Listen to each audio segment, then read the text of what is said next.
Good morning sir. Sir, Sankranti జరుపుకుంటున్నాము. సంక్రాంతి పండుగ వచ్చేసింది. సంక్రాంతి అంటేనే తెలుగు రాష్ట్రాల్లో ఎంత సందడి ఉంటుందో మనందరికీ తెలుసు. ముఖ్యంగా ఈ సంక్రాంతిలో ప్రత్యేక ఆకర్షణగా చెప్పుకునేది, ప్రతి ఒక్కరూ ఎంతో ఆసక్తిగా ఎదురు చూసేది కోడిపందాలు సార్. ఈ కోడిపందాలు తెలుగు రాష్ట్రాల్లో ఎంతగా నిర్వహిస్తారో మనం చూస్తున్నాం. అయితే ప్రభుత్వాలు వీటిని నిషేధించే ప్రయత్నాలు చేస్తున్నప్పటికీ కూడా ఇవైతే ఆగట్లేదు. ఏంటి సార్ అసలు ఈ కోడిపందాలకి ఇంత ప్రాధాన్యత ఏంటి? కోడి పందాలకు ప్రాధాన్యత కన్నా ముఖ్యమైనది ఏంటంటే చట్టం ఏం చెప్తోంది అని. కోడి పందాలని చట్టరీత్యా నిషేధము. ఇది కోర్టులో, హైకోర్టులో చాలాసార్లు తీర్పులు కూడా చెప్పాయి. ప్రభుత్వాలు వాస్తవంగా దీన్ని ఎన్ఫోర్స్ చేయాలి.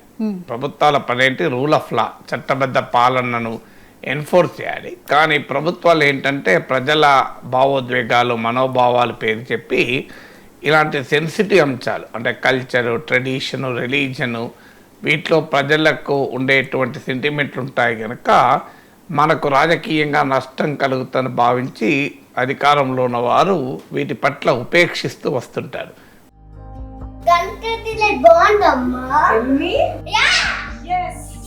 కంట్రీ డిలైట్ బఫెలో మిల్క్ ని మా ఫ్యామిలీ వాళ్ళకి ఎప్పటి నుండో వాడుతున్నాను. ఈ పాల ఫస్ట్ యూజ్ నుండి నాకు దీనిపైన చాలా నమ్మకం వచ్చింది. Choose Country Delight and live better. కొన్ని సందర్భాల్లో వాటిని సమర్థిస్తూ వాటికి మద్దతు ఇస్తూ కూడా ఉంటారు.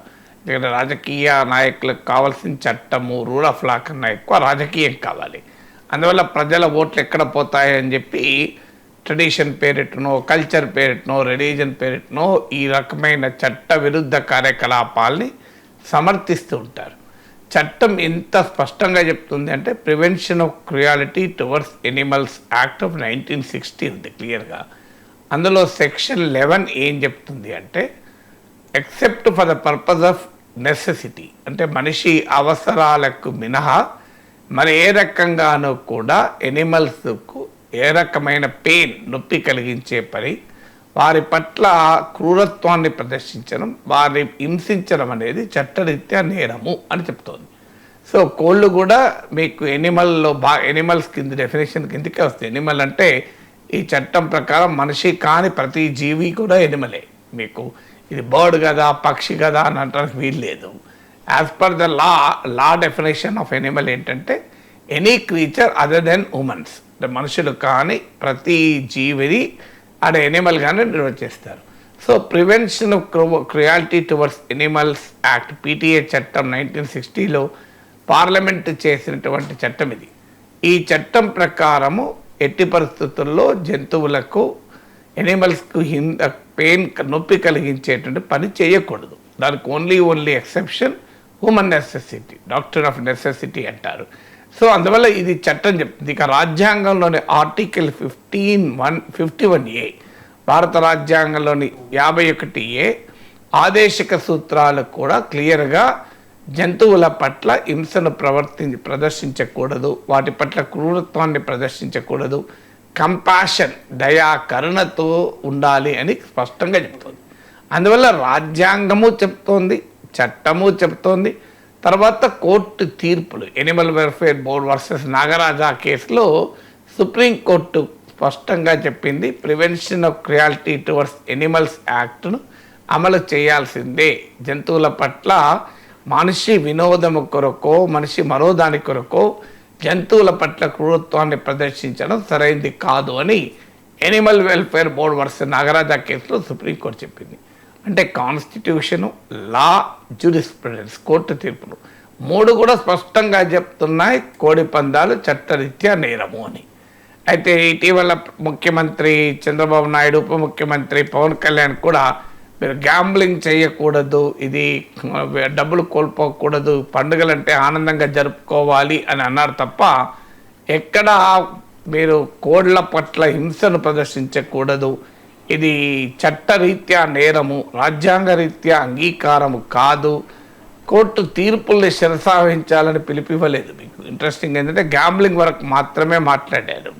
సో ముఖ్యమంత్రి, ఉప ముఖ్యమంత్రి కూడా. ఇవాళ మనందరికీ తెలుసు, మనకు ఒక సంక్రాంతి మీరు ముఖ్యంగా ఆంధ్ర ప్రాంతంలో, గోదావరి జిల్లాల్లో అయితే పెద్ద ఎత్తున రాజకీయ నాయకులు, ఎమ్మెల్యేలు, ఎంపీలే కూడా హాజరై వాటి ప్రారంభోత్సవం చేస్తుంటారు కూడా.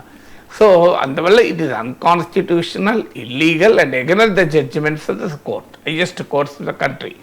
ఇక సహజంగా దీనిపైన ఆర్గ్యుమెంట్స్ ఏముంటుందంటే, ఇది మరి కోడి మాంసం తింటే తప్పలేదు, చికెన్ తింటే మరి కోడి పందాలైతే తప్ప. ఇది మొదటి ఆర్గ్యుమెంట్, చాలా కామన్గా వచ్చే ఆర్గ్యుమెంట్. మరి ఇవాళ మన దేశంలో 80-90% మాంసాహారులే కదా, మేకలను కోస్తలేరా, గొర్రెలు కోస్తలేరా, కోళ్ళను కోస్తలేరా, చేపలను తింటలేరా? మరి అప్పుడు లేని సమస్య ఈ కోడి పందాలకి ఎందుకు వచ్చింది అనేది మొదటి ఆర్గ్యుమెంట్. దానికి చట్టము, రాజ్యాంగము, జ్యూరిస్ప్రుడెన్స్, కోర్టు తీర్పులు చెప్పేది డాక్ట్రిన్ ఆఫ్ హ్యూమన్ నెసెసిటీ అంటారు. డాక్ట్రిన్ ఆఫ్ హ్యూమన్ నెసెసిటీ ఏం చెప్తుందంటే, మనిషి అవసరాల కొరకు ఏదైనా చేస్తే అది చట్టరీత్యా నేరం కాదు. ఇప్పుడు మీకు అంటే unnecessary pain, section 11 of the prevention of cruelty towards animals act ప్రకారం కూడా అన్నెసెసరీ పెయిన్ అన్న పదం వాడారు. ఎనీ పెయిన్ అనలేదు, అన్నెసెసరీ పెయిన్. అంటే మరి నెసెసిటీ ఏంటి? Doctor of human necessity. మీకు ఫుడ్ కన్జంప్షన్ హ్యూమన్ నెసెసిటీ, మనిషి బతకాలి, జీవించాలి, సర్వైవల్ కావాలి. మనిషి ఆహార అలవాట్లో మాంసాహారం ఒక ప్రధానమైన అలవాటు. సో అందువల్ల that is a part of the human necessity వస్తుంది. అలాగే మీరు వైద్య శాస్త్ర ప్రయోగాల్లో మీకు ఎలకల పైన జరుపుతుంటారు, మరి అది కూడా జీవహింసే కదా, అది కూడా అన్యాయంగా వాటిని హింసించడమే కదా అనొచ్చు. కానీ కొత్త కొత్త వైద్య అన్వేషణల కొరకు, ఔషధాల కనుగొనడం కొరకు, శాస్త్ర పరిశోధన కొరకు చేసేది డాక్ట్రిన్ ఆఫ్ హ్యూమన్ నెసెసిటీ కిందకి వస్తుంది. సో మరి కోడి పందాల్లో డాక్ట్రిన్ ఆఫ్ హ్యూమన్ నెసెసిటీ అంటే కోడి పందాలు మనిషికి, కోడి పందాలు లేకుండా మనిషి జీవించలేడా? హ్యూమన్ సర్వైవల్కు కోడి పందాలు అవసరమా అనే క్వశ్చన్ ముందుకు వస్తుంది. అందువల్ల కోడి పందాలు వేరు, చికెన్ మటన్ తినడం వేరు, ఈ రెండింటి మధ్య సంబంధం లేదు. ఇక రెండవ క్వశ్చన్ ఏమొస్తుంది, ఇది మా కల్చర్లో భాగము, మా ట్రెడిషన్లో భాగము, మా రిలీజన్లో భాగము. సో మన హిందూ మత ఆచారాలపైనే మీరు ఎందుకు ఆంక్షలు పెడతారని కూడా అనేవాళ్ళు ఉన్నారు. సో ఇది మా సంస్కృతిలో భాగము, మా గోదావరి జిల్లాల సంస్కృతి, మా సాంప్రదాయము అని. దీనిపైన సుప్రీంకోర్టు మీకు Mahavir Bishnoi versus state of Rajasthan అనే కేసులో అసలు ట్రెడిషన్, కల్చర్, లా ఈ రెండింటిని ఇంటర్ప్లేను ఎలా అర్థం చేసుకోవాలి అని Mahavir Bishnoi versus state of Rajasthan కేసులో సుప్రీంకోర్టు స్పష్టంగా చెప్పింది. ఏమంటారు సుప్రీంకోర్టు అంటే, ఒక చట్టాన్ని అన్వయించేటప్పుడు, చట్టాన్ని ఇంటర్ప్రిట్ చేసేటప్పుడు మన సాంప్రదాయాల గురించి, మతపరమైన అంశాల గురించి రెఫర్ చేయవచ్చు, తప్పులేదు. కానీ చట్టానికి సాంప్రదాయానికి మధ్య, రాజ్యాంగానికి సాంప్రదాయానికి మధ్య ఘర్షణ ఏర్పడితే రాజ్యాంగము, చట్టమే చెల్లుతుంది అని చెప్పారు. అంటే you can make references and inferences to tradition, culture and religion, but while interpreting the law, but when there is a conflict between the law and the tradition, constitution and the traditional culture, it is the constitution and the law that prevails.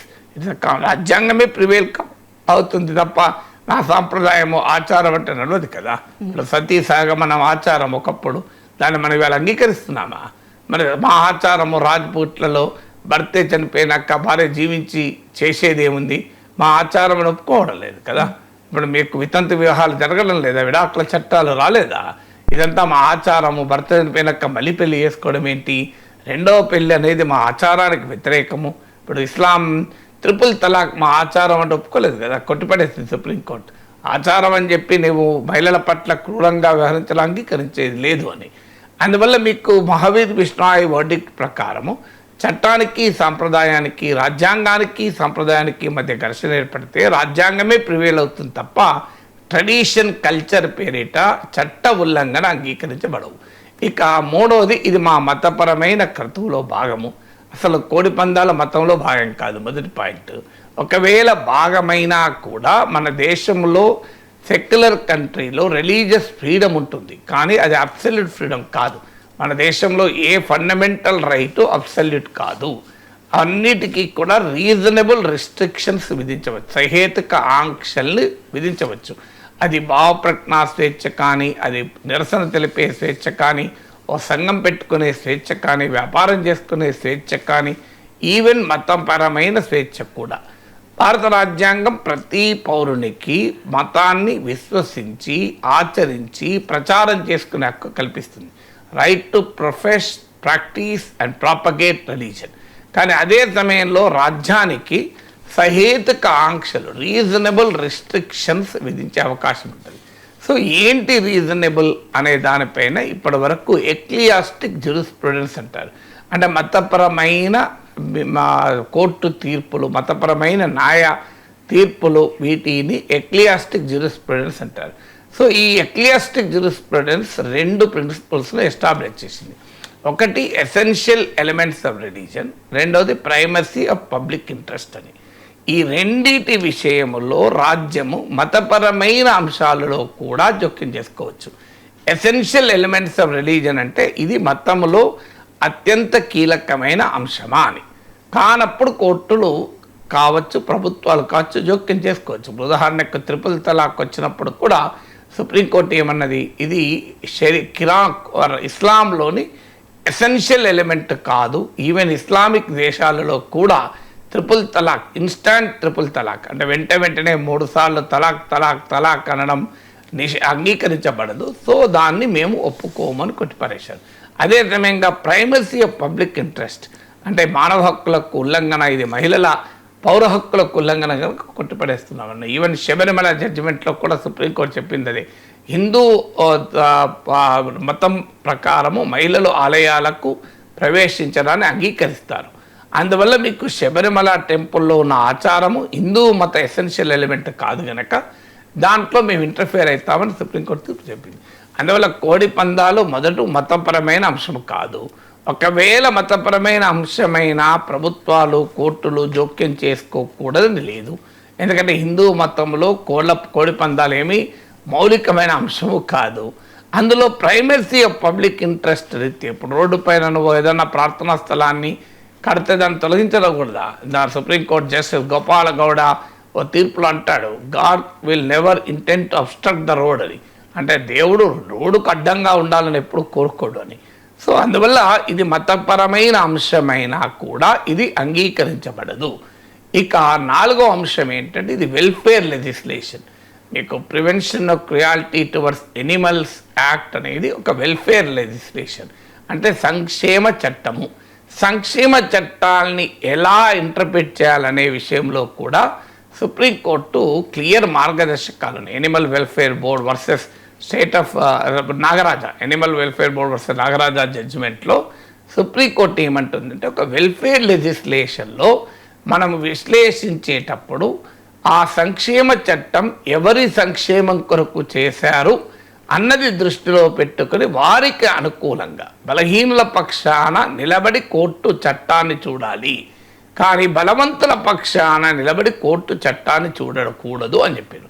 ఇక్కడ Animal welfare కొరకు చేసిన చట్టాన్ని మూగజీవుల పక్షాన నిలబడి చూడాలి తప్ప ఆ మూగజీవులతో వినోదాన్ని పంచుకుంటున్న మనుషుల పక్షాన ఉండి చూడకూడదు. అంటే కోడి పందాలను క్రూరత్వానికి గురవుతున్న కోళ్ళ దృష్టితో చూడాలి తప్ప ఆ కోళ్ళు కొట్టుకుంటుంటే ఆనందపడుతున్న ఆర్గనైజర్లు, ప్రేక్షకుల దృష్టితో చూడకూడదు. ఇది animal welfare board versus Nagaraj జడ్జిమెంట్లో సుప్రీంకోర్టు చెప్పిన దానికి ప్రాతిపదిక జల్లికట్టు తీర్పు అంటారు. దాన్ని చెప్పిన ప్రాతిపదిక ఏంటంటే మీరు ఎవరి తరఫున నిలబడి ఈ చట్టాన్ని చూస్తామని. అంటే నోరు లేని మూగజీవులు, న్యాయవాదిని పెట్టుకోలేని మూగజీవుల పక్షాన మనమే న్యాయమై వాదించాలి అంటది కోర్టు. సో అందువల్ల వెల్ఫేర్ లెజిస్లేషన్ ఇంటర్ప్రిట్ చేసేటప్పుడు దాని ఇంటెన్షన్ను గమనించి ఎవరి ప్రయోజనాల కొరకు, ఎవరి హక్కుల పరిరక్షణ కొరకు, ఎవరి సంరక్షణ కొరకు ఆ చట్టం చేశారో వారి తరఫున ఆలోచించాలి తప్ప దీన్ని ఏదో రూపంలో దీన్ని ఉల్లంఘించడానికి ప్రయత్నించే వారి రూపంలో వారి దృష్టితో చూడకూడదు అని కూడా చెప్తుంది. ఇక 5వది అసలు నిజంగా భారతదేశంలో మతం, ఆచారం, సాంప్రదాయం దీన్ని అంగీకరిస్తుందా? ఇది కూడా నిజం కాదు. మీకు కోళ్ళకు డ్రగ్స్ ఇచ్చి కోళ్ళకు కత్తులు కట్టి అవి ఒకదాని మీద పడుతుంటే ఒకటి మీకు ప్రజలు విరోధాన్ని పొందడం అనేది ఎక్కడా మీకు యాక్సెప్టబుల్ కాదు. కొంతమంది వాదిస్తారు కోడి పుంజులకు ఉండే లక్షణమే సహజ పౌరుష గుణాలుంటాయి అవి అని. బట్ అది ప్రాతిపదిక కాదు. మన ఈవెన్ మతము కూడా అది చెప్పదు. హిందూ మతం, ఇప్పుడు హిందూ మత ఆచారం ఇది, హిందువుల పండగలపైనే ఆంక్షలాన్ని వాదించే వారికి అసలు హిందూ మతం అర్థం కావాలి. హిందూ మతం ఏం చెప్తుంది? హిందూ మతం కరుణా దయను బోధిస్తుంది. మీకు సర్వజీవరాశుల పట్ల ఒక కరుణతో దయతో చూడమని చెప్తుంది. అది హిందూ మతం యొక్క లక్షణం. మీకు supreme court animal welfare board versus Nagaraja కేసులో, జల్లికట్టు కేసులో ఈశా ఉపనిషత్తును కోట్ చేస్తుంది కూడా. ఈశా ఉపనిషత్తు ఏం చెప్తుందంటే, ఈ చరాచర జగత్తులో ఈ సమస్త జీవరాశులలో ఏ జీవరాశికి మరో జీవరాశి పైన ఆధిపత్యము కలిగి ఉండరాదు అని చెప్తుంది. అంటే no creature in this universe can prevail over the others. అందువల్ల మనిషికి కూడా కోడి పైన ప్రివేల్ అయ్యే హక్కు లేదు. ఇది ఈశా ఉపనిషత్తు చెప్పింది. సమస్త జీవరాశుల్లో ఏ జీవరాశికి మరో జీవరాశి పైన ఆధిపత్యాన్ని చెలాయించే హక్కు లేదు అని చెప్తుంది. ఇది మన ఉపనిషత్ వ్యాఖ్య. ఇది నా వాక్య కాదు, మీ వాక్య కాదు. అందువల్ల ఇదేదో హిందూ మత ఆచారము, హిందువుల పండుగల్లో భాగం కనుక దీన్ని మేము అమలు చేస్తాము, మా పండుగలకే అడ్డంకి పడతారు అనేది నిజం కాదు. హిందూ ధర్మశాస్త్రాలు కూడా కంపాషన్ చెప్తాయి, జాలి, కరుణ, దయ. ఇక రామాయణంలో చూడండి, రామాయణంలో శ్రీరామచంద్రుడు జటాయు పక్షికి కూడా చివరి అంత్యక్రియలు తానే జరుపుతాడు. దట్ ఈజ్ హౌ అవి హిందూ ధర్మశాస్త్రాలు చెప్పేది. హిందూ ధర్మశాస్త్రాలు ఏవో జంతువుల పట్ల మన జంతు బలే మన సంస్కృతి అనుకుంటాం, కాదది. హిందూ ధర్మశాస్త్రాల పట్ల జీవకారుణ్యత సిద్ధాంతం. అంటే సమస్త సృష్టిలో ఈ ప్రకృతిలో ఉన్న అన్ని జీవరాశుల పట్ల సమదృష్టిని కలిగి ఉండాలి, వాటి పట్ల కరుణతో దయతో ఉండాలి అని చెప్పి మన చట్టం చెప్తుంది, మన ధర్మశాస్త్రాలు కూడా చెప్తాయి. అందువల్ల ఇదేదో మతపరమైన అంశము కదా అని సమర్థించుకోవడం కరెక్ట్ కాదు. ఇక ఆరవది ఏంటంటే ప్రజల మనోభావాలని. ప్రజల మనోభావాలు ప్రజాస్వామ్యంలో ప్రజల మనోభావాల పేరిట దేనిని అంగీకరించే అవకాశం లేదు. ప్రజలు కోరుకుంటున్నారు కదా అనేది కాదు. డెమోక్రటిక్ గవర్నమెంట్స్ ప్రజల అభీష్టంతో ఏర్పడినా కూడా ప్రజలకు నాయకత్వం వహించేవాడు నాయకుడు, ప్రజల్ని సరైన మార్గంలో నడిపించేవాడు నాయకుడు.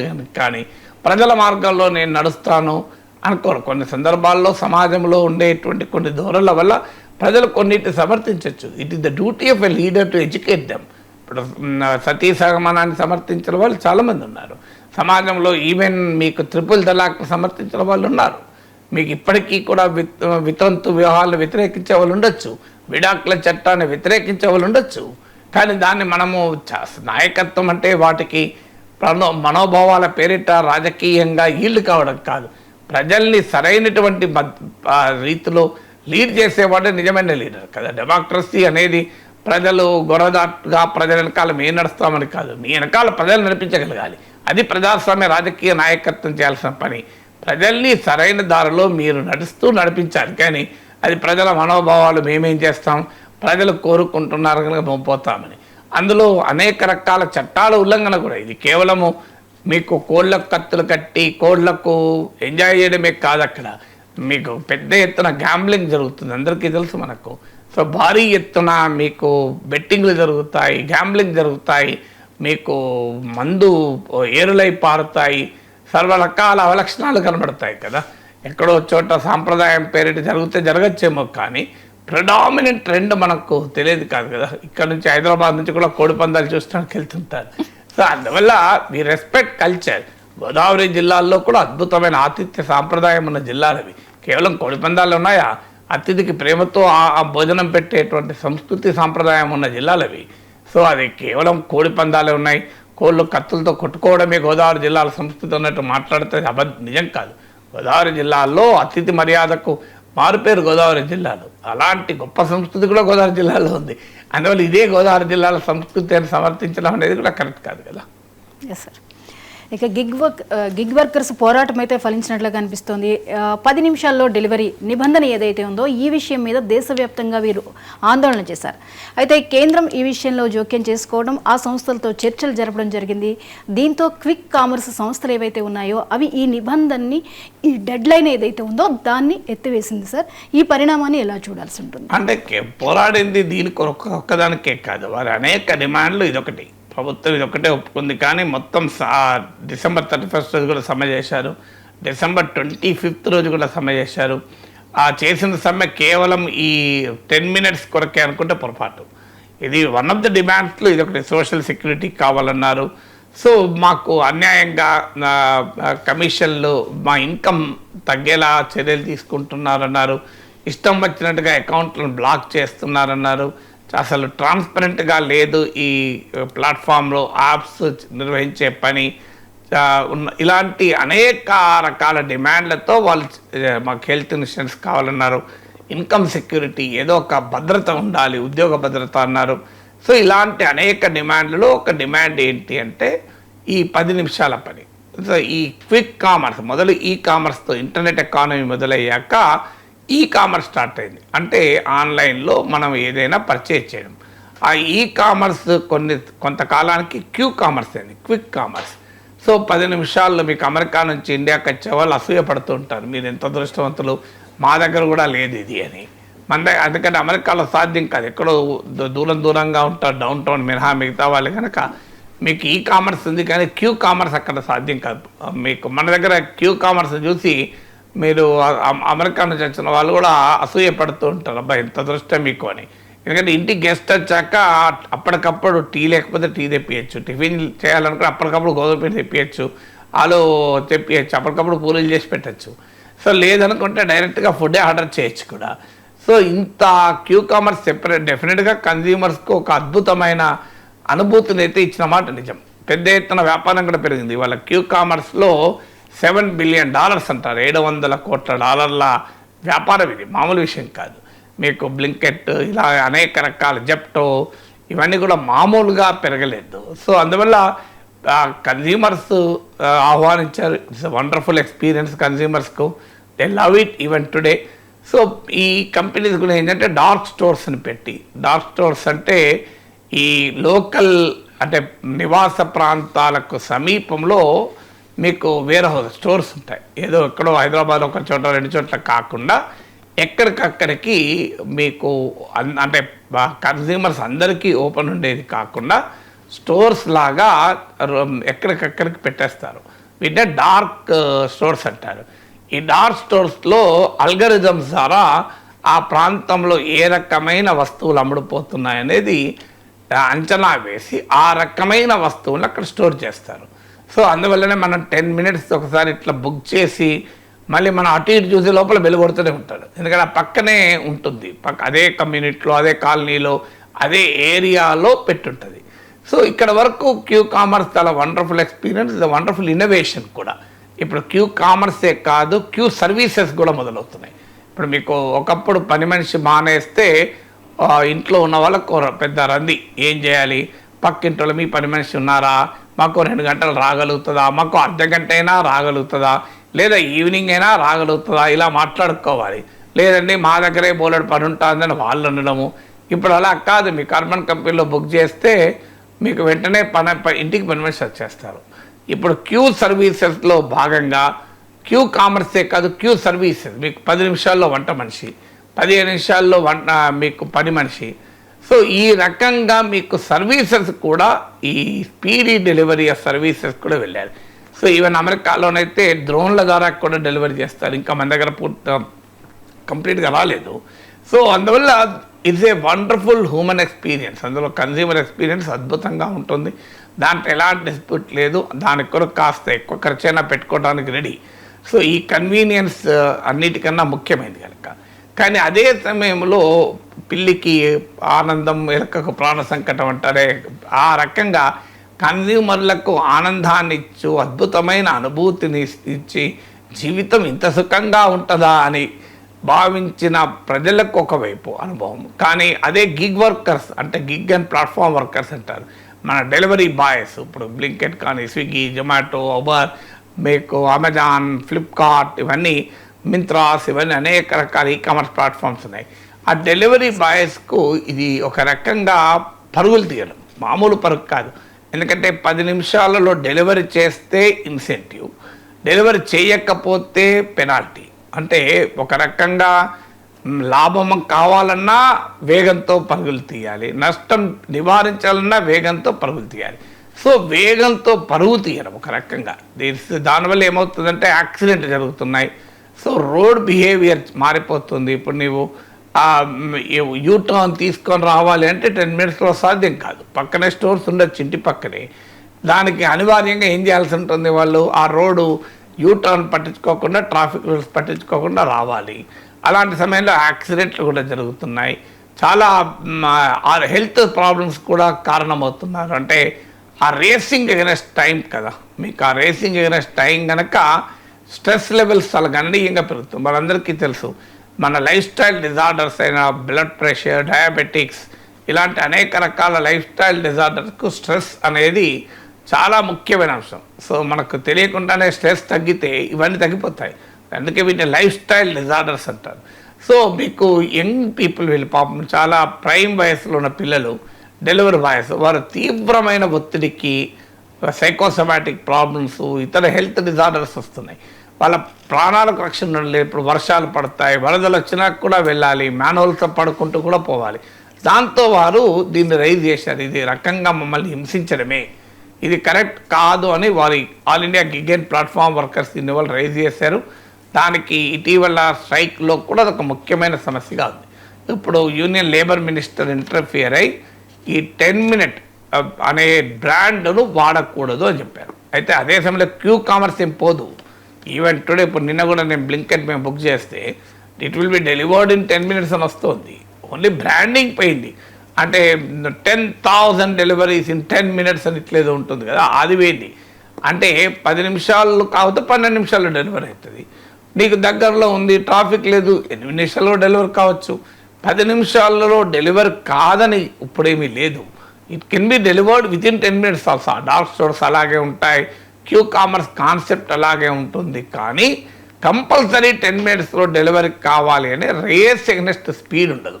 సో ఆ టార్గెటెడ్ టార్గెట్ స్టాప్ వాచ్ పెట్టుకొని 10 నిమిషాలు దాటితే పెనాల్టీ, ఆ ఒత్తిడి ఉండదు.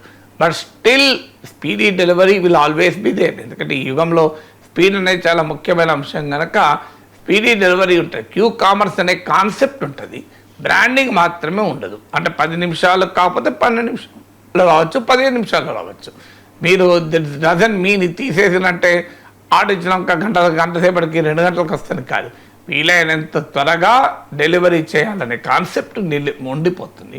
కానీ క్వాంటిటేటివ్ టార్గెట్ ఉండదు. ఖచ్చితంగా 10 నిమిషాల్లోగానే డెలివరీ చేయాలి అనేది ఉండదు. సో ఇది స్టిల్ ఈ డార్క్ స్టోర్స్ పెట్టిన తర్వాత ట్రాఫిక్ లేని చోట, ట్రాఫిక్ కాని టైమింగ్స్లో still it can be delivered. దాంట్లో డిఫరెన్స్ ఆఫ్ ఒపీనియన్ ఏమీ లేదు. సార్, ఇండియా చైనా మధ్య అరుణాచల్ ప్రదేశ్ వివాదాన్ని చూస్తున్నాం. అయితే తాజాగా షేక్స్గామ్ లోయ మాది అనే చెప్పి అంటోంది. దీనికి సంబంధించిన ఒక బైట్ కూడా ఉంది సార్. ఒకసారి మనం army chief general Upendra Dwivedi యొక్క బైట్ చూద్దాము. Bite play please. Agreement between Pakistan China as illegal. Therefore, any activity in Shaksgam Valley is concerned. We do not approve of it, and in this terms, MEA has already issued the statement. Therefore, the joint statement which has been issued in China, what I understand about the CPEC 2.0, we do not accept it, and we consider that it is a illegal. Yes sir. Sir, ఏంటి షేక్స్గామ్ లోయ ఎవరికి చెందుతుంది? China చేసిన ఈ ప్రకటన వెనుక కారణం ఏంటి? ఇది ఇంకొక వివాదం ఎందుకు బయటకు వచ్చింది? అంటే ఏమి కొత్త వివాదం ఏం కాదు. షేక్స్గామ్ వ్యాలీ ఇది 5180 స్క్వేర్ కిలోమీటర్స్ ఏరియా. ఇది అంటే కోల్డ్ బ్యారన్ ల్యాండ్, బట్ వ్యూహాత్మకంగా చాలా ప్రాధాన్యత కలిగిన ప్రాంతం. లడక్ రీజన్లో కారంకోరం పాస్ సమీపంలో సియాచెన్ ప్రపంచంలోనే హైయెస్ట్ బ్యాటిల్ ఫీల్డ్. అది అత్యంత ఎత్తైన యుద్ధక్షేత్రము. ఆ సియాచెన్కు సమీపంలో ఉంటుంది, 50 కిలోమీటర్ల దూరంలో ఉంటుంది. సియాచెన్, కారంకోరం ఏంటి ఇంపార్టెంట్ అంటే సియాచెన్ నుంచి మనం పాకిస్తాన్ మూమెంట్ను పసిగట్టవచ్చు, కారంకోరం నుంచి చైనా మూమెంట్ను పసిగట్టచ్చు. అందువల్ల ఈ షేక్స్గామ్ వ్యాలీలో చైనా ప్రజెన్స్ పెరగడం అటు ఇండియా చైనా బార్డర్కు, ఇటు ఇండియా పాక్ బార్డర్లో భారత నిఘాను ఎఫెక్ట్ చేస్తుంది. అందువల్ల వ్యూహాత్మకంగా మనకు చాలా కీలకమైన ప్రాంతంగా భావిస్తాం ఈ షేక్స్గామ్ వ్యాలీ. ఇది 5180 స్క్వేర్ కిలోమీటర్ లడక్ రీజన్లో సియాచెన్ గ్లేషియర్స్కు నార్త్లో ఉండేటువంటి ప్రాంతం ఇది. సో ఇది వాస్తవంగా ఇది princely state of Jammu and Kashmir. అంటే మన భారతదేశంలో అంతర్భాగమైన జమ్మూ కాశ్మీర్ సంస్థానంలో ఈ షేక్స్గామ్ వ్యాలీ కూడా ఒక ప్రాంతం. సో 1947లో భారత్ పాకిస్తాన్లు విడిపోయాక Kashmir, Jammu and Kashmir princely state అంటే అప్పటి ఆ సంస్థానము భారత్లో అంతర్భాగమైంది.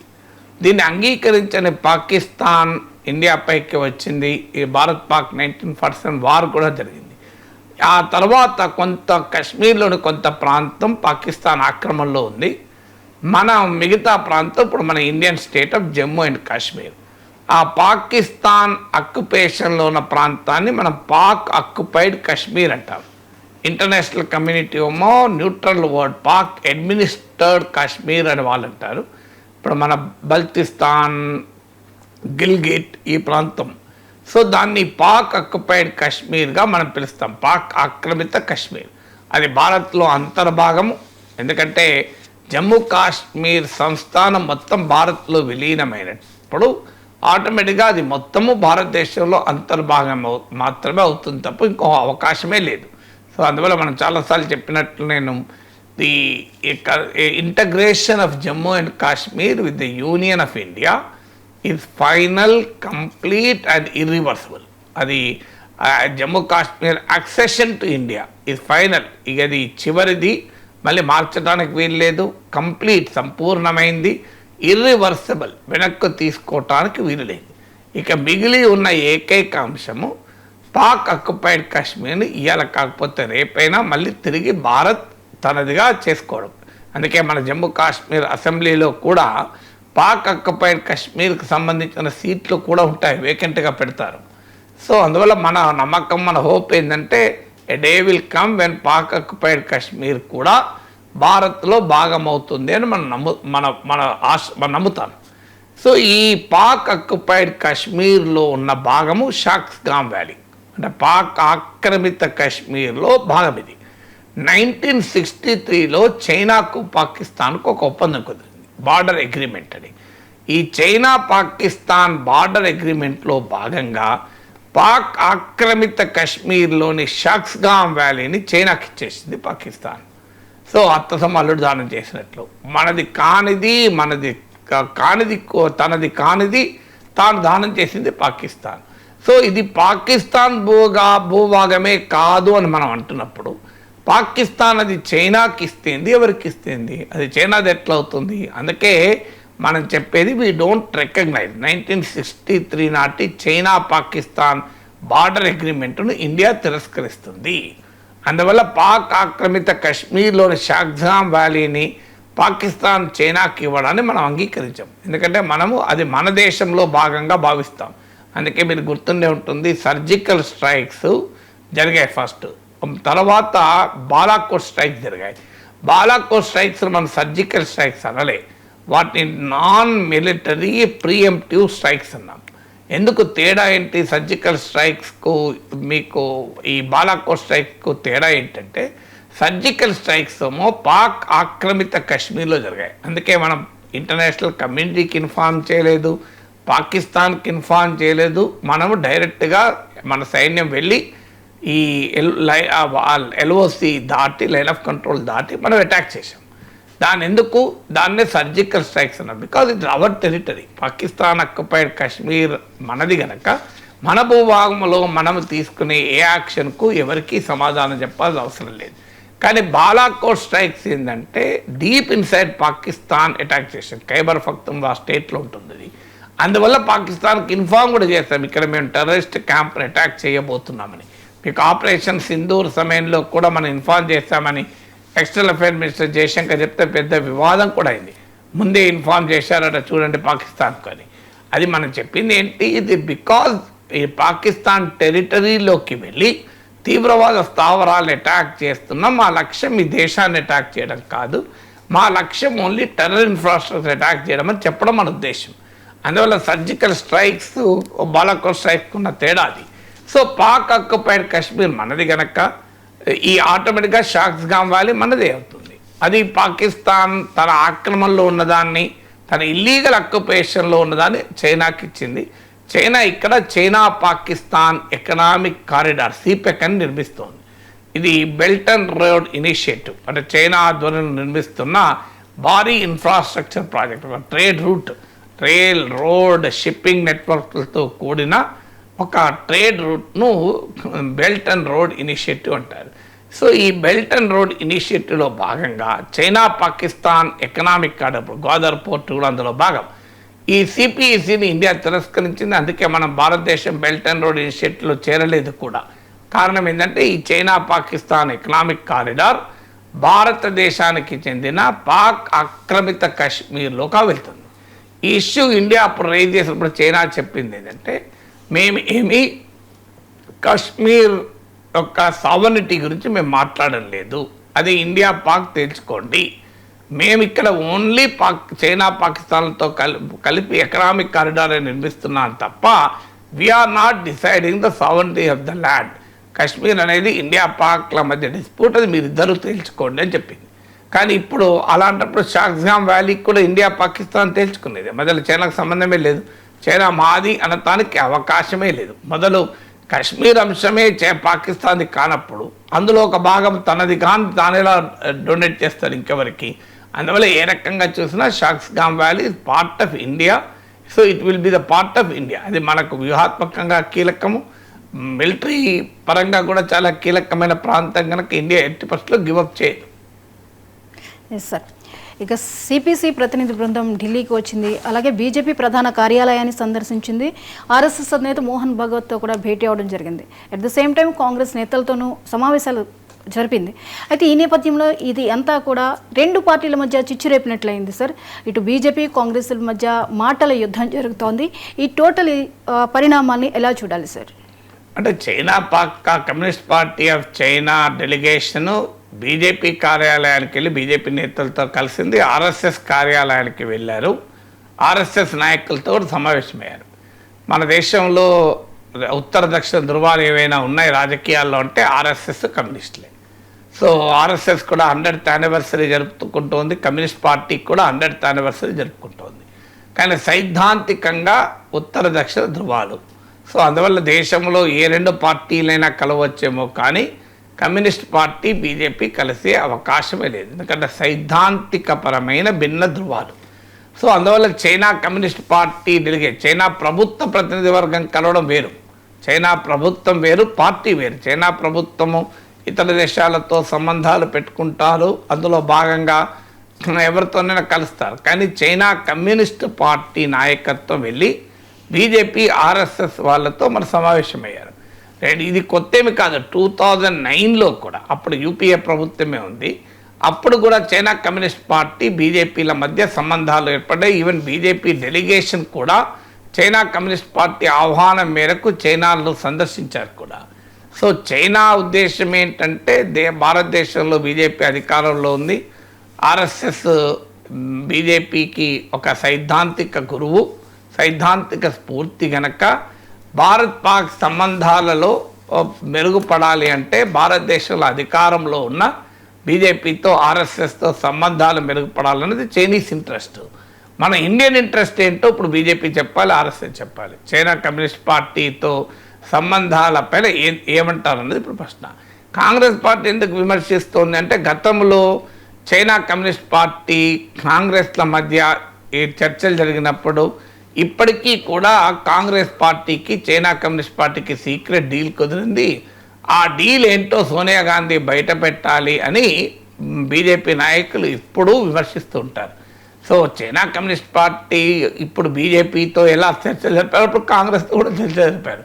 కానీ దాన్ని ఒక పెద్ద ఇష్యూ చేసి కాంగ్రెస్ పార్టీ చైనా కమ్యూనిస్ట్ పార్టీకి మధ్య రహస్య ఒప్పందం ఉంది, రాహుల్ గాంధీ ఏదో రహస్య ఒప్పందం చేసుకున్నాడు అని చెప్పి బీజేపీ ఇప్పటికే అటాక్ చేస్తుంది.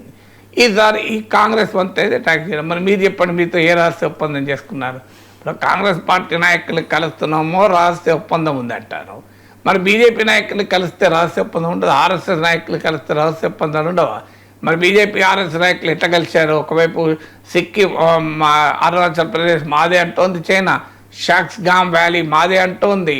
చైనాకు భారత్కు మధ్య గల్వాన్ లోయలో ఇన్సిడెంట్ జరిగాయి.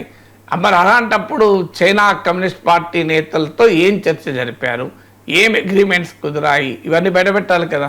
So what is the really what is happening అని. ఇక్కడేమో దేశంలో కమ్యూనిజం అంటే కాలం చెల్లింది, కమ్యూనిస్టులు అంటే దేశద్రోహులు, కమ్యూనిస్టులు అంటే దుర్మార్గులు అని చెప్పే బీజేపీ మరి చైనా కమ్యూనిస్ట్ పార్టీ నాయకులతో ఏంటి పని, ఏంటి చర్చలు జరిపి ఏం చేస్తారు? ప్రభుత్వాల మధ్య చర్చలు అయితే వీ కెన్ అండర్స్టాండ్, తప్పేమీ లేదు.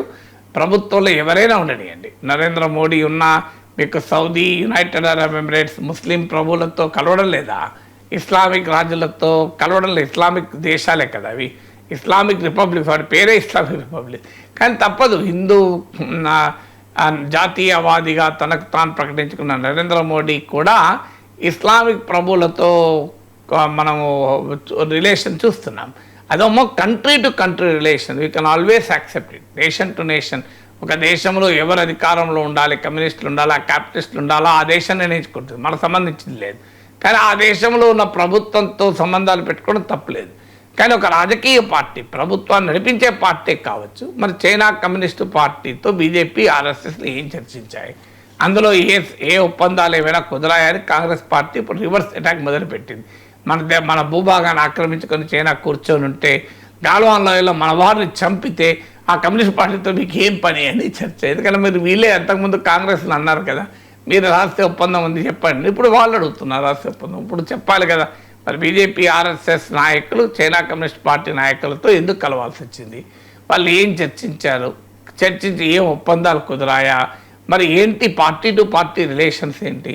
సో సైద్ధాంతికంగా సంబంధం లేని పార్టీల మధ్య ఏంటి ఈ సంబంధాలు అనే చర్చలు. ఇక్కడేమో కమ్యూనిస్ట్ పార్టీ కార్యాలయాన్ని బీజేపీ వాళ్ళు వెళ్ళారు, బీజేపీ కార్యాలయానికి కమ్యూనిస్ట్ పార్టీ వాళ్ళు వెళ్ళారు, ఆర్ఎస్ఎస్ కార్యాలయానికి కమ్యూనిస్టులు వెళ్ళారు, కమ్యూనిస్ట్ కార్యాలయానికి ఆర్ఎస్ఎస్ వాళ్ళు రారు.